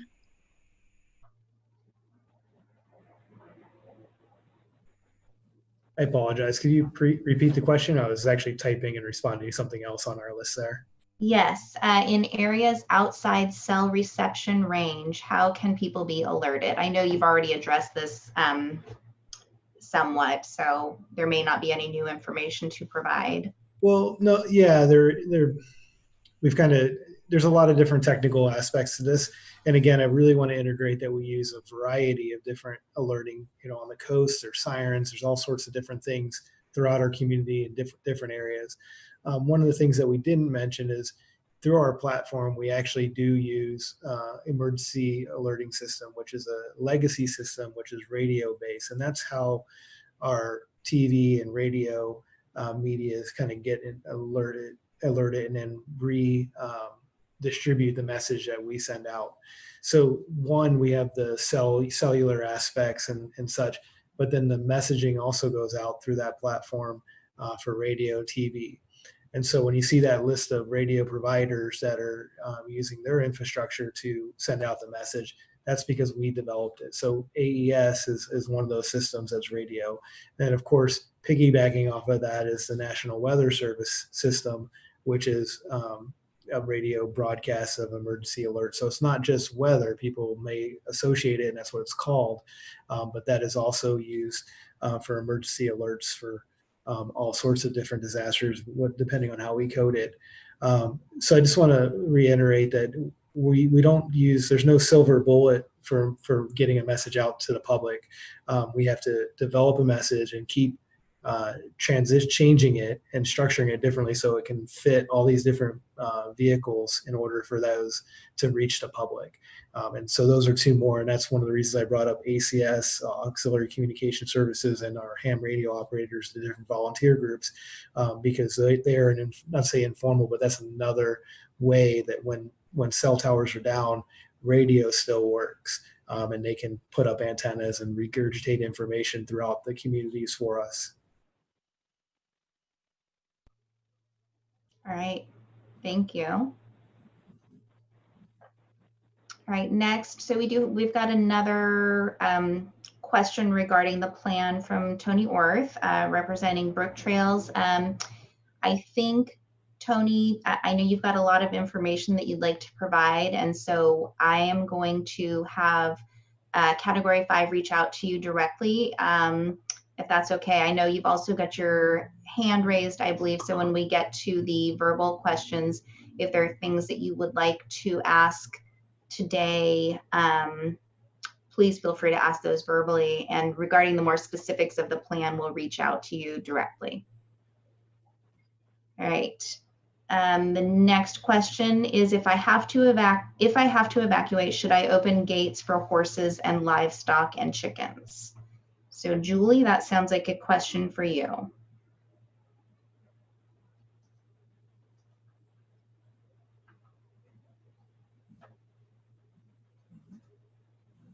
Sorry, I was actually typing the answer to that question. So hopefully that person has received my answer. So first, never ever turn equines or livestock loose unless it is absolutely dire, and especially do not turn them loose if they will be near a road. They are at much greater risk, and they provide big hazards to the first responders. Do disable your electric gates and do unlock your gates. Never leave animals in a locked pen, and never leave animals in a barn or in a small paddock area with a shelter or structure that can burn or is near your feed. But turning animals loose is really a last ditch resort. If you do, or if you see loose livestock, including equines, try to alert the closest first responder. Call animal control, call the emergency numbers posted by the emergency managers, and let them know the location and how many animals, so that they'll be aware of them and their location. All right, thank you. All right, next question. Is KGUA in Wallala an emergency radio station? They were very helpful last year in the fire emergency, providing helpful info. So is there a panelist that would know the answer to that? So I'll take this one. They have one of the issues with that radio station. They are very helpful and they're good with communicating to the public.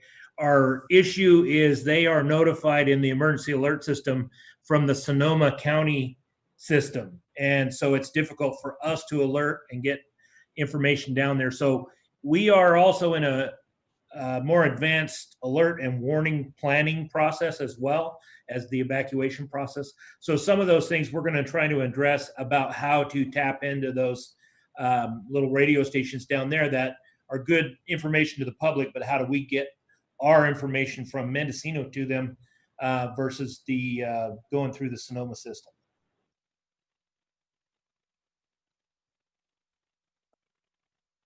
All right, thank you. All right. Next question. What are next steps for following up on each recommendation, and what is MCOG's, Caltrans County's role? So the next steps would depend on the type of recommendation. If they're transportation related recommendations, then they may be something that MCOG might further address in a planning document like our regional transportation plan, or by helping the county or cities or Caltrans secure grant funding for improvements. In terms of actually building improvements that might be recommended, that would be a role of the county or Caltrans or the cities, depending on what facility is in question. Of course, one of the big issues with these types of improvements is always funding. Appropriate funding for evacuation routes is limited because it's a different type of project than public agencies typically are working on. And of course, Given the current situation, we don't know what funding outlooks will be in general for infrastructure improvements. There are other recommendations, however, that are not infrastructure related or might be related to other types of infrastructure, and those would be the role of the county or potentially the cities or other emergency responders to us. So I don't know if any of the other panelists would like to add to that, but as far as MCOG and the next steps in this plan, it'll be a variety of responsibilities.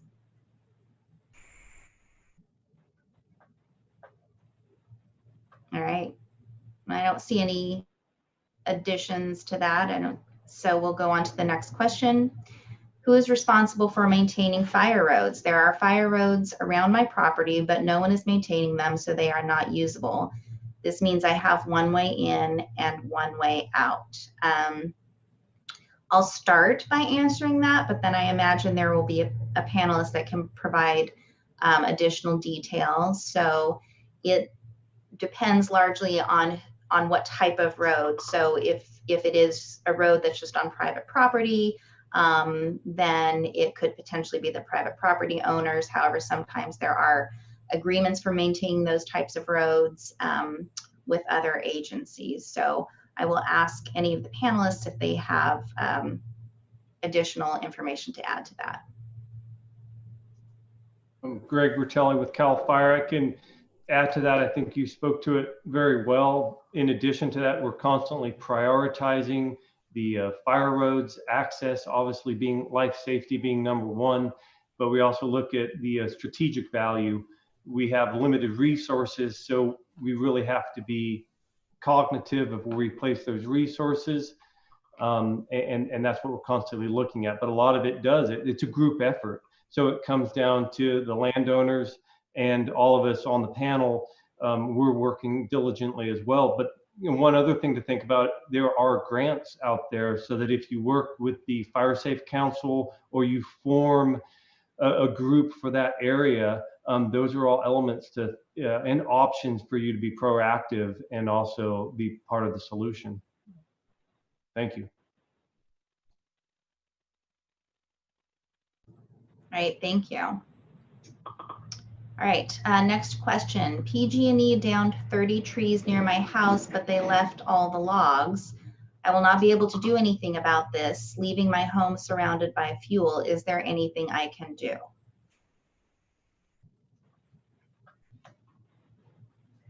Is there a panelist that would like to answer that question? Unfortunately, Bob Newman again, Category 5. I'd contact your local fire department and see, depending on where you live, that'd be my first recommendation. Contact your local fire chief. And in addition to that, Greg Bertelli, CAL FIRE, just from experiences from other people with the same question, is just to keep contacting PG&E, and because they're hiring different contractors, so there may be gaps when one contractor left and another arrived. So again, reaching out to PG&E and letting them know that confirming that contractor may still be obligated to clean that up. That might be a possibility, just maybe. All right, thank you. All right, next question. I've read that California had set aside $1 billion for fire preparations. However, the virus pandemic hit the budget hard and that money has been withdrawn. How then are preparations proceeding in this era of increased fire danger? Greg Bertelli, CAL FIRE again. All I can speak to is the fact that our firefighting force is still fully as it was, even more so. So whether it's aircraft or ground resources, we're staffing up as we typically would, and any reduction in budget hasn't not changed how we're going to fight fire and be aggressive with that this summer. I'd also add that I haven't seen that. I don't know where that information came from. a lot of times those grants, if you're talking about money that the state's doing that impacts state programs more so, our grant cycle, we're already given the monies for this year. We're already obligated funds. So really budget aspects would probably be hitting us, in the 2021 and the next fiscal cycle.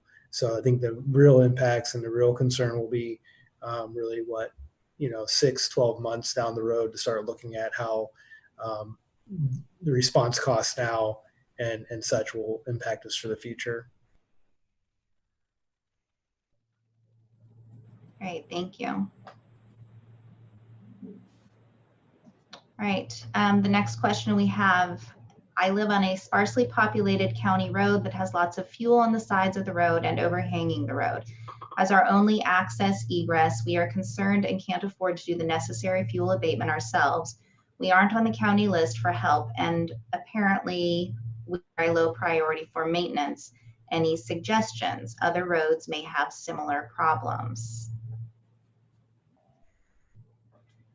Greg Bertelli, CAL FIRE. Kind of the similar solution as one of the other questions. It's really coming together as a group, and if you have numbers of people on that road coming together with the concern and working with the Mendocino Fire Safe Council and looking at grants that are out there and bringing that forward to the Fire Safe Council. And CAL FIRE works with the Fire Safe Council so that we can share that information and look at solutions and grants that are out there. So kind of coming together as a community.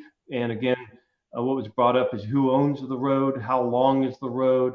We start looking at the dollar amount and all of those factors that come into play. Thank you. Okay, thank you. All right, the next question, this is regarding a statement that was in the original grant application.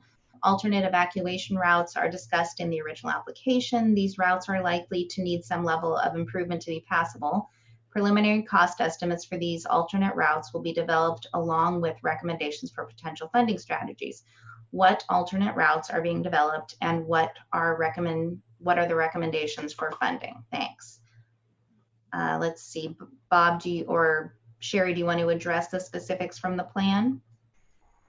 Yes, and indeed, if you go to the plan, you will see the alternate routes that we have recommended and made recommendations as to how they might be funded. It's a rather difficult issue, and I talked to it rather extensively in the plan. So that would be my first request, would be to go to the plan. Then if you have more questions, if you could just get back to the Mendocino Council of Governments, and I can contact you via that route.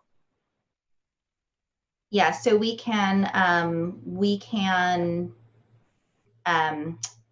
put you in touch with the question is from Keith Rutledge, and so we can put you in touch with him as well to follow up on that.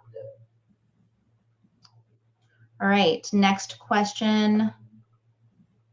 In the event of an evacuation of the western hills of Ukiah, how and when will evacuees be notified of evacuation routes and temporary evac locations? Thank you all for this presentation.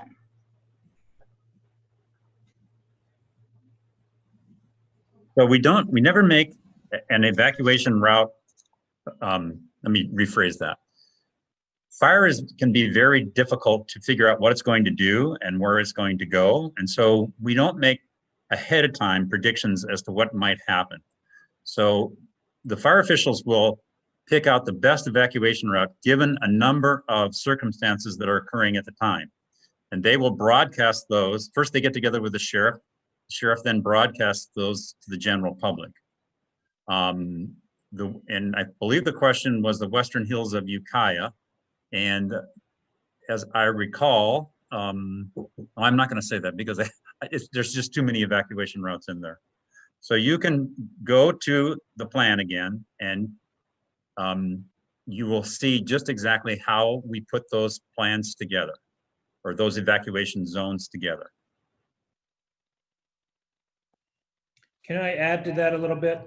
One of the things the County Office of Emergency Services has done, can you mute that? Is basically look at this plan in conjunction with an overall education effort after the fact, so that we'll be working with CAL FIRE, we'll be working with the cities, we'll be working with the individual fire districts to educate and engage the public into their individual districts or areas, so that, you know, once they're engaged, people realize, you know, the information is going to flow this way. These are the routes that are available to us. We're not putting an automatic route in place because this is an all hazards evacuation plan. And if in the event of a toxic chemical spill, we don't want people automatically using a certain route because that could take them right into the danger zone. So, you know, as stated, whether it's a CAL FIRE incident or a special fire district incident, the sheriff's office will team up at the command post with the incident commander and quickly try to determine the best route or the safest route in and out of an area and go from there and start making those notifications.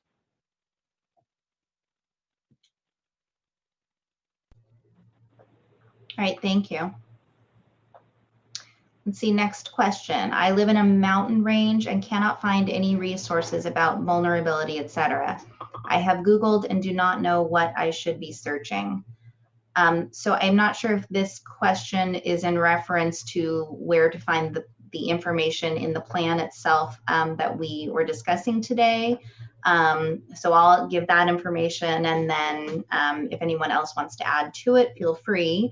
But the plans can be found on the MCOG website. It is www.mendocinocog.org.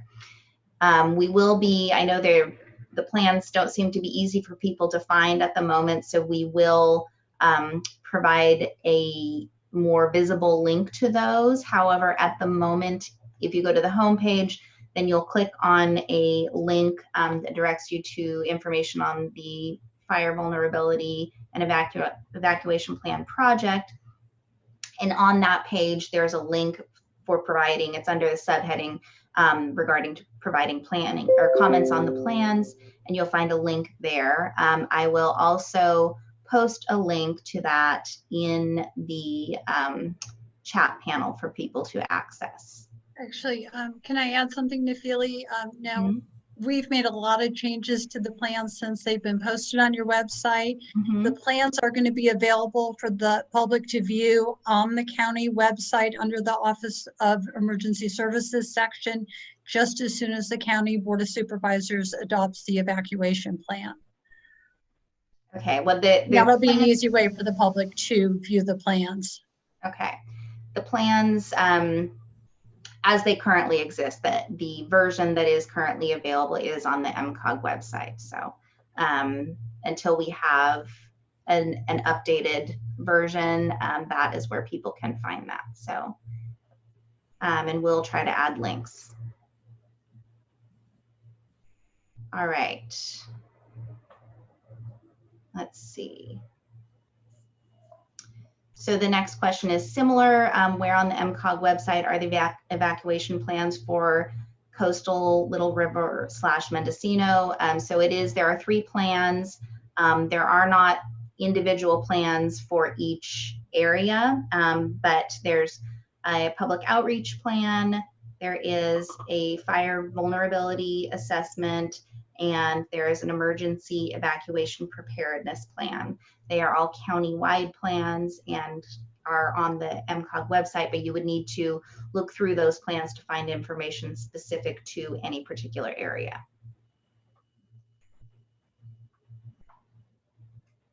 All right.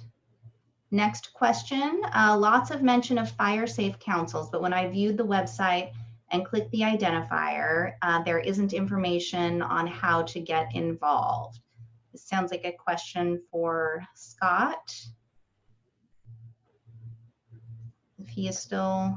Sure. Let me actually open up the website, but under neighborhood councils, there is a start a council link under there. So it gives you the basic sort of steps for starting a council in your area. There's also the link under neighborhood councils, which is at the top menu. So over on the right, there's the existing councils link, so you can look at a map to see where they are currently. So you expand that map and see if there's a pin in your area. And if there is, you can click on that pin to get contact info. Or if you can't find that, you can just write us at firesafe@pacific.net and we can help you through that. So, but you'd start by going to Fire Safe Councils, seeing if there is one under existing councils. If not, read through Start a Council, which is a thing we'll be filling in a lot more on as the next few months go by. But if you follow that down, there's a form that you can fill in to put in the basics in for starting your own council. And when you send that form, we'll get that and can contact you. All right, thank you. Next question.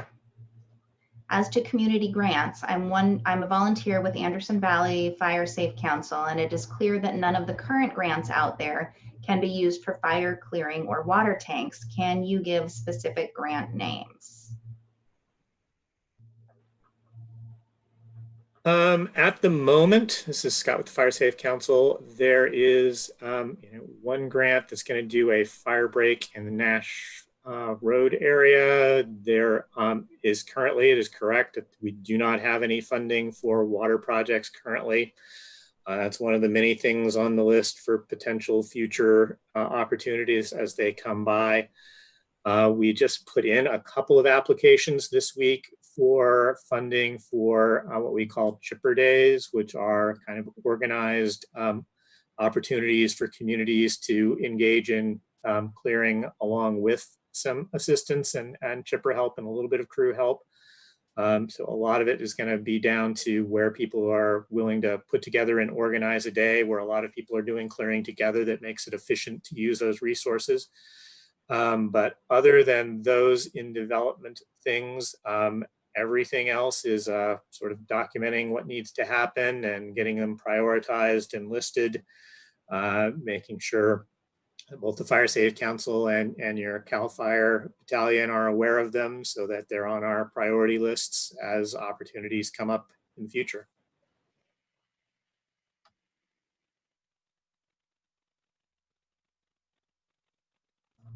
All right, thank you. Let's see, next question. How can property owners find out if they are in a dangerous high priority or not? I cannot find helpful information on any of the websites that have been mentioned. Should I go to the fire department near my home to have my questions answered?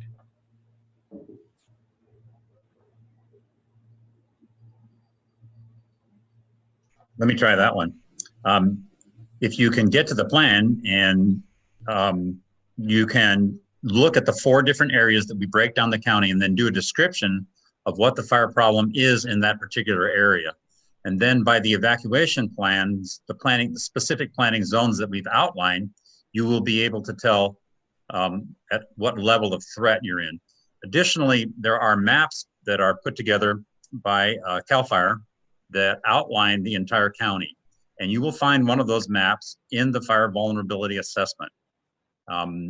There are also, I think Chief Bertelli can help us with this question, but I think you can also go to the CAL FIRE website and find them there also. So that will help you locate your particular residence in the area or the vulnerability that you face. And as you mentioned earlier, you could go to your local fire service and talk to the either the battalion chief or your fire chief for that area. If you Google fire hazard severity zones, that's probably the what we're referencing, and that would be the best benefit. So you can zoom in to your location. But again, if you Google fire hazard severity zone for California, hopefully that will be able to answer your specific question for where you live.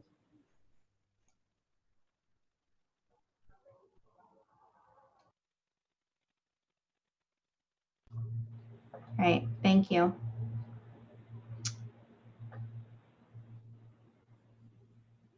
Okay, so one final comment, really, not so much a question. regarding the information that's been provided, the listener feels that a lot of the answers have directed them to contact other agencies, and she's asking how specifically they can do that.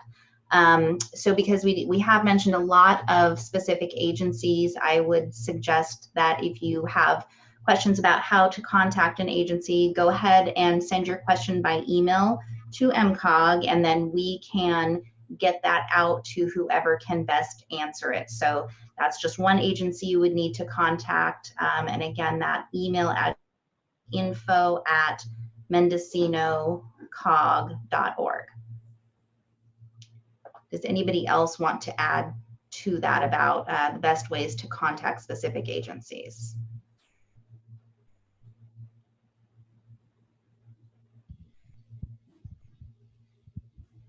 All right. Okay, so it looks like we have worked our way through the list of typed questions. So now we will go to live questions for those that would like to ask a verbal question. Again, you can do that if you are on Zoom and have audio through your computer. You can use the raise hand feature, and then we will unmute people individually and give you an opportunity to ask your question.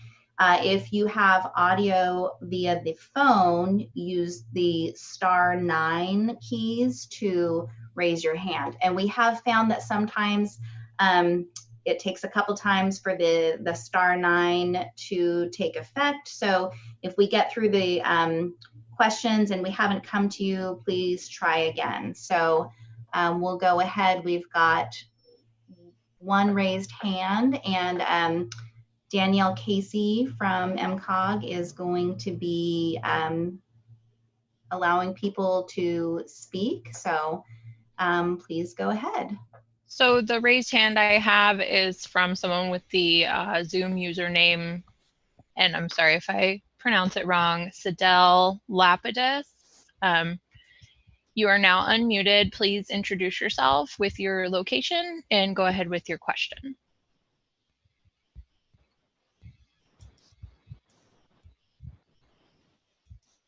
My question was already answered. Okay, thank you. Thank you. And thank you for this program. Yes, thank you.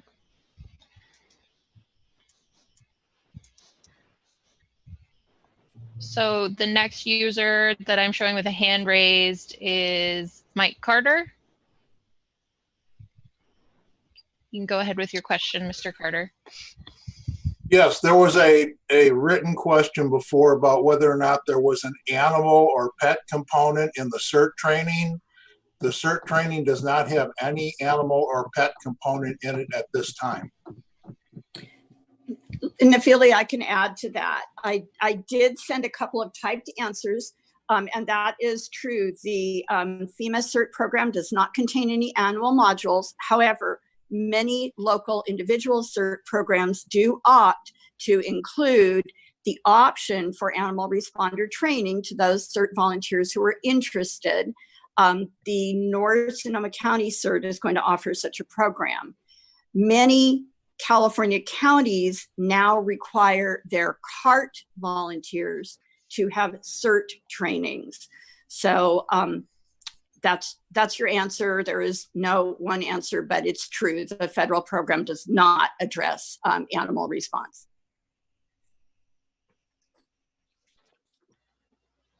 All right, thank you. All right, do we have any other requests to ask questions at this time? I don't have any additional hands raised.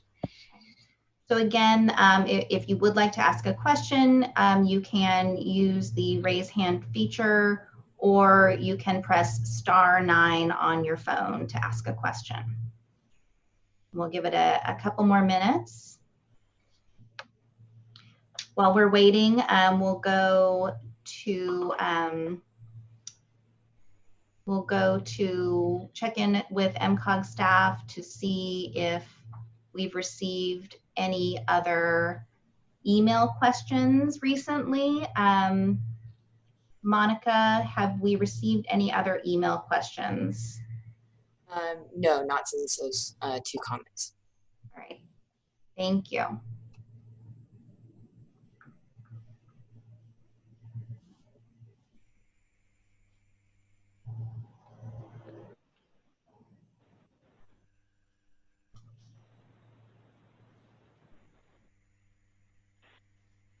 All right, it looks like we got one other comment typed in the Q&A panel.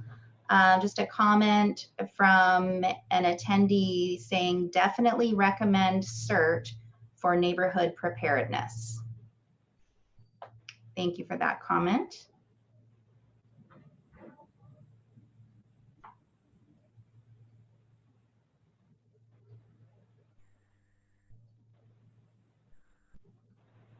All right.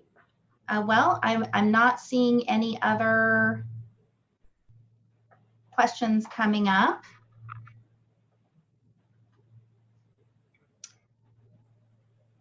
So looks like we're ready to wrap up.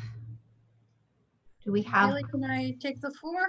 Yes, please. We would like to, Bob Newman and I from Category 5 Consultants would like to thank everybody for listening, and a particular thanks to our speaker panel today, to Sheriff Kendall and Lieutenant Barney and Chief Carberry and Chief Bertelli, and also Scott Craddy and Brent Blazer and Nash Gonzalez and Julie Atwood.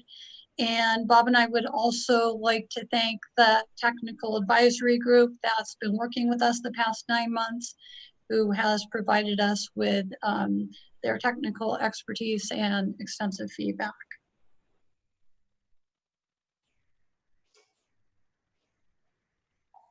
All right, yes, thank you to everyone that's been involved in this. So again, look for additional information on the MCOG website. We will make those links easier. You also may see more information on this coming before the Board of Supervisors in the future. Sherry or Bob, do you want to give any information on when that might be coming up? Lieutenant Barney, do you want to take that one? Get myself unmuted here. So basically, we're going to take the input that we have today, put it in the final plan. If we have some changes, I know there were some suggested changes specifically related to brook trails. And then at that point, we will submit this to be placed on the agenda of the Board of Supervisors for their consideration of adoption of the plan. Once that happens, so I'm looking maybe 6 weeks. I'm hoping to get it accomplished. Somewhere in there. It can be sooner, it may be a little bit later, but that's kind of what we're shooting for. We'll do a presentation at the board level and answer any questions or concerns that they have, and then hopefully they will recommend it for adoption. Lieutenant Barney, Bob Newman again, but it is nice to note that the fire chiefs currently have a copy of the plan as it exists, and of course it will be amended as we move to the next process. But they have the ability to use the plan now should the need arise in this early on fire season that we're having. Correct. There's a lot of useful information in the draft form that I think be helpful as we are now in fire season.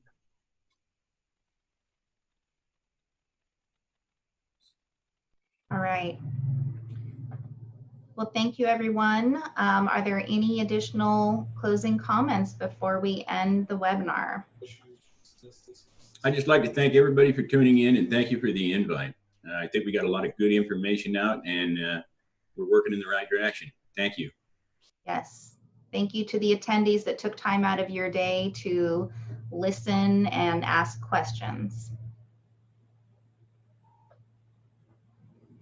All right. Thank you all. Thank you all. Thank you.